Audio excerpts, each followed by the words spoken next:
हमारे लोगों की जान की कीमत अमेरिका की नजरों में क्या कुछ भी नहीं। अमेरिका ने इतना वाहियात जवाब दिया है, इस पूरे गलती मानने या माफी मांगने की बात तो बहुत दूर की। तो हम बार बार यूएस को बता रहे हैं कि गलत किया।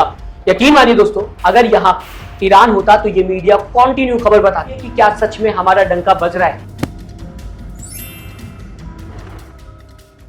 दोस्तों नमस्कार। अमेरिका के हमले में 3 भारतीयों की जान जाने के बाद अमेरिका ने इतना वाहियात जवाब दिया है इस पूरे मामले को लेकर कि इसे पढ़ने के बाद किसी भी भारतीय का खून खौल जाएगा। मतलब हमारे लोगों की जान की कीमत अमेरिका की नजरों में क्या कुछ भी नहीं। सवाल ये उठता हुआ दिखाई दे रहा है, जबकि ये रिस्पॉन्स अमेरिका की तरफ से सामने आता हुआ दिखाई दिया है। और भी अफसोस के साथ दोस्तों आपसे मुझे कहना होगा कि ये खबर आपको गोदी मीडिया पत्रकार इतना एक्टिवली नहीं दिखाएंगे जितना कि वो बाकी खबरें दिखाते हैं, क्योंकि यहाँ पर सरकार से सवाल करना है। यहाँ पर कोई भी हिंदू मुसलमान का एंगल नहीं है। मीडिया ईरान में लोग ईएमआई पर रोटी खरीद रहे हैं, ऐसी फर्जी खबरें आपको बता सकता है जिसका इंडिया से कोई लेना देना नहीं। मगर अमेरिका ने हमारे 3 शहीद सेलर्स की इंसल्ट की है, ये जवाब देकर। ये खबर शायद आपको मेन स्ट्रीम मीडिया नहीं बताएगा, क्योंकि यहाँ पर फिर से बताना चाहूंगा आपको कोई भी रिलीजियस एंगल नहीं है। सवाल तो ये भी है कि क्या सच में हमारा डंका बज रहा है या ये सिर्फ हवा बनाई गई थी, क्योंकि अगर डंका बज रहा होता तो अमेरिका कभी भी गलती से इस तरह का जवाब देने की हिम्मत नहीं करता, कोशिश नहीं करता। दोस्तों हुआ ये कि यूएस और ईरान के बीच में टेंशन बढ़ते हुए नजर आ रही है, और ऐसे में स्ट्रेट ऑफ हॉर्मुज के पास यूएस ने 3 शिप्स को टारगेट किया जिसके ऊपर अटैक किया गया, जिसमें इंडियंस थे। और अटैक होने के बाद बहुत लोगों को बचा भी लिया गया, बहुत लोगों को रेस्क्यू भी कर लिया गया, मगर 3 इंडियन मैरिनर्स की जान चली गई, जिसकी खबर सामने आते हुए दिखाई दी। अब इस पूरे मामले पर US secretary of state Marco Rubio ने Indian external affairs minister S Jaishankar से 13 जून 2026 को फोन पर बात की है। और यूएस स्टेट डिपार्टमेंट के ऑफिशियल रीडआउट के मुताबिक रूबियो ने यह कहा है कि सारे कॉमर्शियल वेसल्स को यूएस फोर्सेस के ऑर्डर तुरंत फॉलो करना चाहिए, ताकि स्टेट ऑफ हॉर्मुज में पीस और सिक्योरिटी बनी रहे। साथ ही यह भी कहा गया है, जो कि धमकी जैसा साउंड हो रहा है, अब मैं आपको पढ़कर बताता हूं क्या यूएस कहता हुआ नजर आ रहा है, कि यूएस ब्लॉकेड के वॉल्यूशन और ईरानियन ऑयल के इलीगल ट्रांसपोर्ट को बर्दाश्त नहीं किया जाएगा। इसे क्या समझा जाए, इन शब्दों को क्या समझा जाए? क्या ये धमकी जैसा साउंड नहीं हो रहा है? आप मुझे दोस्तों जरूर बताएगा। दोस्तों इंपॉर्टेंट बात यह है कि इस ऑफिशियल स्टेटमेंट में कोई रिग्रेट, कॉन्डोलेंस या इंडियन सेलर्स की जान जाने की कोई भी जिक्र जो है वो नहीं किया गया। गलती मानने या माफी मांगने की बात तो बहुत दूर की है, सिर्फ इन्फोर्समेंट पर ही फोकस किया गया है। और इंडिया की तरफ से जो कंसर्न उठाए गए थे उसको इग्नोर करके सिर्फ अपनी ही बात यूएस बार बार करता हुआ दिखाई दे रहा है। मतलब इस बात को क्या समझा जाए?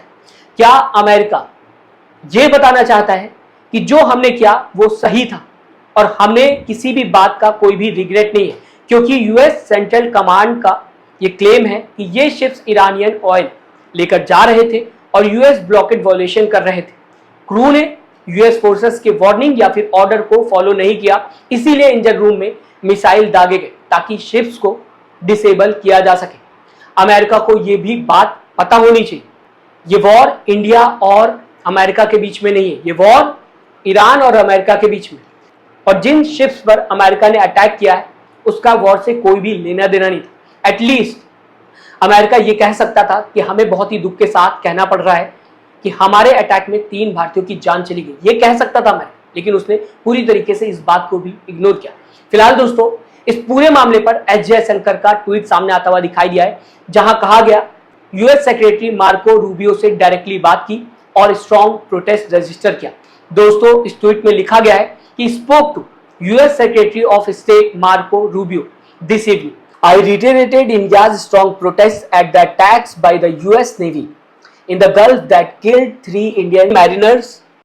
Such lethal action against commercial ships are not justified. मतलब साफ शब्दों में दोस्तों कहा जाए तो हम बार बार यूएस को बता रहे हैं कि गलत किया आप, और यूएस स्टेटमेंट जारी करके बोल रहा है कि सारे कॉमर्शियल वेसल्स को यूएस फोर्सेस के ऑर्डर को तुरंत फॉलो करना चाहिए, ताकि स्टेट ऑफ हॉर्मुज में पीस और सिक्योरिटी बनी रहे। और जो 3 भारतीयों की जान गई है, आदित्य शर्मा, शिवानंद चौरसिया, पटनाला सुरेश, इसको यूएस ने पूरी तरीके से इग्नोर अपनी बातों में कर दिया है, सामने आप देख सकते हैं। और आखिर में दोस्तों सवाल ये भी है कि क्या हमारे देश की मीडिया इस पूरे टॉपिक को एक्टिवली उठाएगी, इस पर डिबेट करेगी? यकीन मानिए दोस्तों, अगर यहाँ ईरान होता तो ये मीडिया कंटिन्यू खबर बताती और शायद खबर का असर भी देखने को मिलता। कुछ लोग सड़कों पर उतरकर प्रोटेस्ट भी करते हुए दिखाई देते हैं। ज्यादातर वीडियो सोशल मीडिया पर सामने आते हुए दिखाई देते, जहां पर ईरान का बॉयकॉट भी होता हुआ दिखाई देता, शुरू हो गया होता बॉयकॉट हो। मगर यहाँ पर अमेरिका है, शायद इसलिए मीडिया इतनी ज्यादा एक्टिव नहीं है। तो क्या मीडिया अपना काम ईमानदारी से कर रही है, ये सवाल मीडिया के ऊपर। और क्या अमेरिका पर इतना ज्यादा प्रेशर भारत बना पाएगा कि अमेरिका अपनी गलती स्वीकार कर ले, मान ले कि हमने गलती की है और माफी मांग। क्योंकि दोस्तों अभी कुछ दिन पहले ईरान ने अमेरिका का एक हेलीकॉप्टर, अपाचे हेलीकॉप्टर पर अटैक कर दिया था। तो अमेरिका ने ईरान में घुसकर कई जगह पर मिसाइल से हमला किया। मगर जब बात इंडियन मैरिनर्स आई तो इस बात को पूरी तरीके से अमेरिका इग्नोर करता हुआ नजर आया कि किसी की जान भी गई। अमेरिका को कोई ये भी समझाए कि जितनी कीमत अमेरिका के लोगों की जान की है, उतनी ही कीमत भारतीयों की भी है। उनकी भी जान की कीमत उतनी है, कम नहीं है। तो अमेरिका ने जो 3 भारतीयों की जान ली जब शिप्स पर अटैक हुआ, उसे लेकर अमेरिका को माफी मांगनी चाहिए, कहना चाहिए कि हमसे गलती हुई। दोस्तों आपको आखिर में यह भी बताना चाहूंगा, फिलहाल मेन मीडिया इतनी ज्यादा एक्टिव नहीं है, लेकिन सोशल मीडिया पर लगातार लोग आवाज उठाते हुए दिखाई दे रहे हैं। हम जैसे पत्रकार जो सोशल मीडिया पर एक्टिव जर्नलिज्म कर रहे हैं, उनके थ्रू लोगों तक ऐसी खबरें पहुंच जाती हैं। इस वजह से सोशल मीडिया की पावर से, या फिर ये कहा जाए सोशल मीडिया के थ्रू, आज भारत में कई लोग अमेरिका का बायकॉट करते हुए दिखाई दे, तस्वीरें सामने आते हुए दिखाई दे। ये सोशल मीडिया की आज की पावर है।